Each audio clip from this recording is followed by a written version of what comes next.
In this video, the conversation centers on Michael Saylor's impactful Bitcoin strategy at MicroStrategy amidst the fourth industrial revolution, contrasting it with the performance of AI enhanced companies like Salesforce. Saylor's innovative approach involves raising funds through convertible bonds to invest in Bitcoin, appealing to diverse investor profiles and viewing market volatility as a potential catalyst for growth. In the future. So walk us through how does it really work? Well, you've got one group of investors that want low volatility. They want a secure, comfortable ride. So we sell them a convertible bond. You've got other kinds of investors that want super high performance, the sports car. They're buying the equity.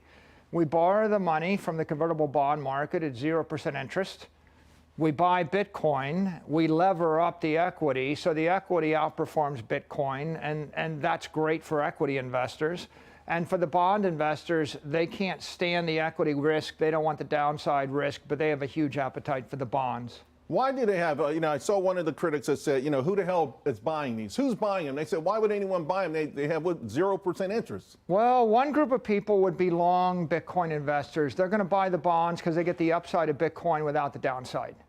Another group of investors are convertible arbitragers.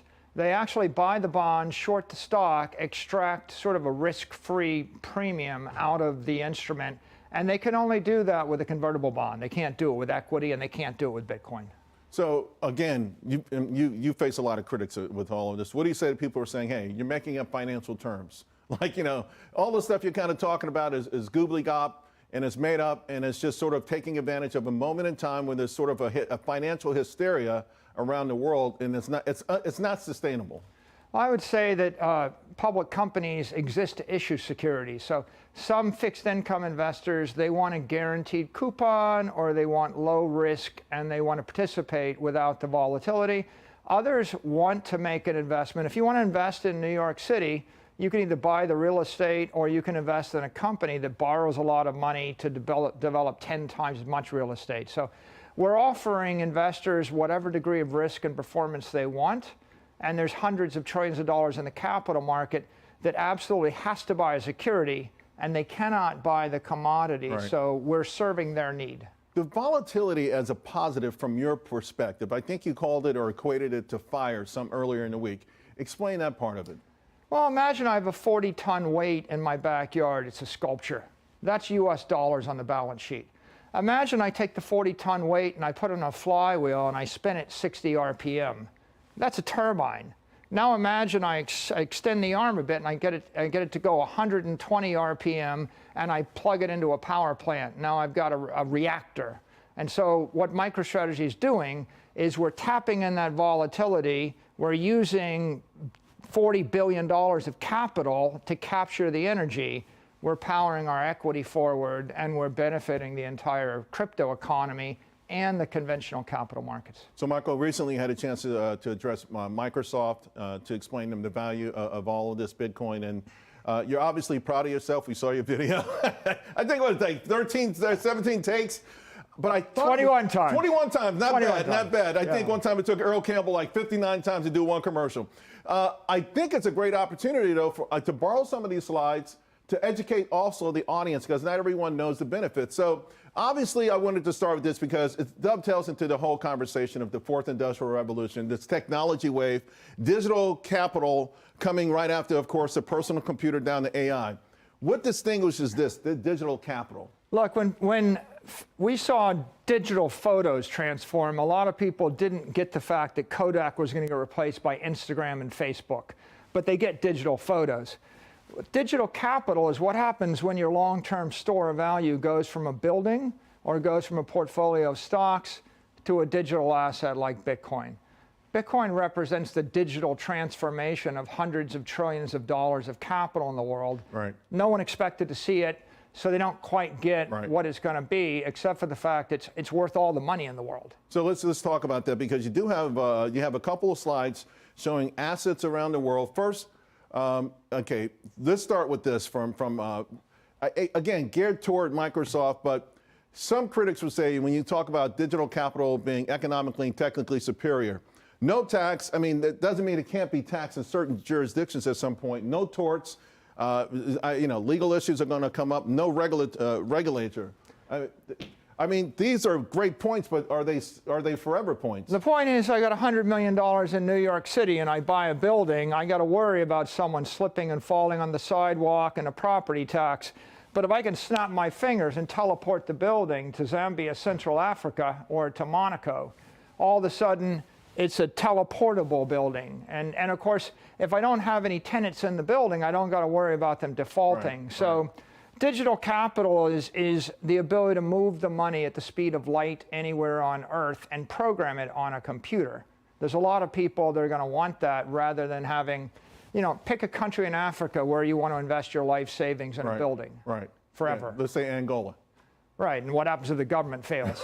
You lose everything. Exactly. But if you could put the building in your pocket and go to the place where you like the government, maybe you get to keep your money. Great. Let's talk about how it's going to grow. So in your presentation, you have this slide twice. The first one, right now, Bitcoin is $2 trillion. You're saying in 21 years, $280 trillion. How do we get there? What I'm saying is the wealth in the entire world is growing because of innovation, because of technology, but also because of inflation. And people are thinking to sell their Central African real estate to buy Bitcoin, or sell their Siberian natural gas to buy Bitcoin, or sell their Argentine currency to buy Bitcoin. So as people migrate their capital into this global monetary asset, that asset class is going to grow faster than equity, faster than gold, faster than real estate. But also, did I read somewhere that you're saying each Bitcoin would be worth the equivalent of $13 million? Yeah, well, when you crank in the growth rate, which for me, the base case is 29% a year on average for 21 years, that gets you from where we are today to 13 million a coin in the year 2045. All right, so we've talked about the financial parts of this. You and I have had great conversations in the past about the humanitarian part of this, right? And I want to talk about that. You just mentioned Africa, for instance. Bitcoin's philosophy and political promise. This is an article from 2022. It's not just a decentralized peer-to-peer electronic cash system. It's more, right? This is what this article is saying. And it's going to have an impact on economies, philosophy, politics, human rights, and society. That is huge to live up to. Bitcoin is a protocol for prosperity. Fire, electricity, steel, English, mathematics. You would give them to the world. Bitcoin is an economic protocol. Once you master Bitcoin, you can figure out how to save your wealth, how to economically prosper. It works for a country, a company, a family, an individual. Nobody owns it. It's a utilitarian, egalitarian entitlement, just a good for the world. That's why I'm so enthusiastic about it. And particularly underdeveloped nations, right? I mean, this is what we're really talking about, a way for them to catch up. I mean, right now, if you're an underdeveloped nation and you want to try to catch up, you're at the whims or the mercy of the IMF or the World Bank, who, quite frankly, they have rates sometimes that are that makes the mafia blush, right? I mean, to me, you're always going to be an underdeveloped nation if you have to go to the World Bank to borrow money. If you're a type 1 diabetic, you can eat continuously and you'll starve to death because you cannot store organic energy. If you don't have a capital asset like Bitcoin, I can send billions or tens of billions of dollars to Africa. You can make billions. The money will just drain out of your capital structure because you're storing it in a currency which is collapsing faster than you can actually generate it. Will large industrialized countries allow this to live up to its promise? It's one thing to say it's a $2 trillion asset. It's another to say, hey, eventually this will replace fiat currency, which a lot of folks believe it will. I think you've got to keep in mind money bifurcates into currency, the medium of exchange, of which the dollar is the world reserve currency, and capital, the store of value, of which right now real estate and equity portfolios are the world reserve capital. Bitcoin is emerging to compete with equity and real estate as world reserve capital. But those Africans, they can't buy real estate in the US. They can't buy equity in the New York Stock Exchange. It's global capital. And once you understand that, you realize that every nation that respects property rights is going to support Bitcoin. Yeah. If you go communist, full-on socialist, North Korea, Cuba, they're going to expropriate your property. But any place where people respect property rights and they give you a chance for capitalism and freedom, they're going to allow you to have Bitcoin. And the competitor really is, the Vanguard 500 is going to get demonetized a little bit. And then instead of buying a real estate portfolio and a third apartment, you buy some Bitcoin, and I don't think that's threatening to anybody.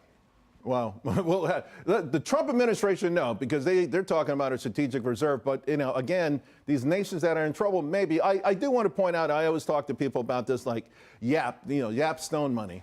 A lot of folks don't realize, it was worth something, in part because it was so dangerous to go to other islands to get it, to bring it back home, and to manufacture it. So there is a certain inherent wealth. All right, the third part of this, I got to talk about your saga, because you are such an amazing story. This right here, the headline from the New York Daily News in March of 2000. Lost $6 billion in a day. Hotshot tech CEO loses his fortune. I mean, they blamed you for this massive crash in the stock. How did you deal with this then and stay focused to get to where you are right now? It's very humbling. It reminds you sometimes that you need a good team and you can't do too much too fast. I wish I'd had Bitcoin back then. My life would have been a lot easier. I think having lived through all the difficulties of my 30 years in business, when I got to the point where I saw Bitcoin, I realized the elegance of Did you have a betting on eureka moment decentralized when you put it all together? Was there like a eureka moment? You ran out of the house with a bath towel on, like, I figured it out. Yeah, it's everybody working themselves to death as hard as they can, and they can't get ahead. Yeah. And that's because you're trying to do too much, but you don't have the right savings technology. And so Bitcoin was that way out of that working myself to death. Of course, you still have detractors now. Give me an example. I'm sure you know Jim Chanos, for instance. Of course, famous hedge fund manager known for shorting companies. He shorted Enron. This is just a recent tweet where he went after you. Now, part of this probably is because you crushed him. I mean, let's face it, he was short your stock for a long time, and I'm sure he's gotten hammered. But there are other people out there that are saying this whole thing, again, getting a little bit back to what we were talking about earlier, it's just sort of a P.T. Barnum act. What do you say to the folks on the street that still don't get it? Well, I think there are a lot of successful, well-known people that just don't understand digital capital. I mean, there were successful people running Kodak. There are successful people running Xerox, and there are successful people that didn't care for the automobile or electricity. I think another decade and they'll start to appreciate it. But right now, you're going to have a lot of rich, famous people that are skeptical until they put in the 100 hours to learn about Bitcoin. I was just telling my team, I read an article recently that 20 years after the invention of the automobile, there was a movement to get rid of it. They said, we tried it, it didn't work, it's slow, it's not as reliable as a horse and buggy. So to your point, maybe it takes some time. I can't let you go without talking about the future after you pass away, because you've talked about establishing a sort of mission, a charity to support Bitcoin and the adoption of Bitcoin forever. What does that look like in your mind?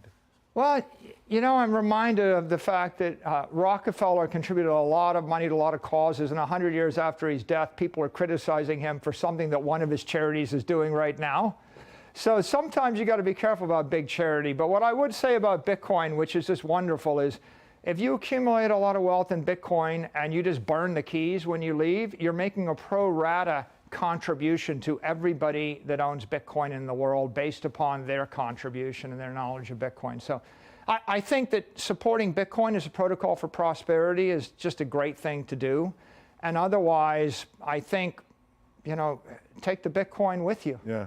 Will you be known more for the economic success or the humanitarian success?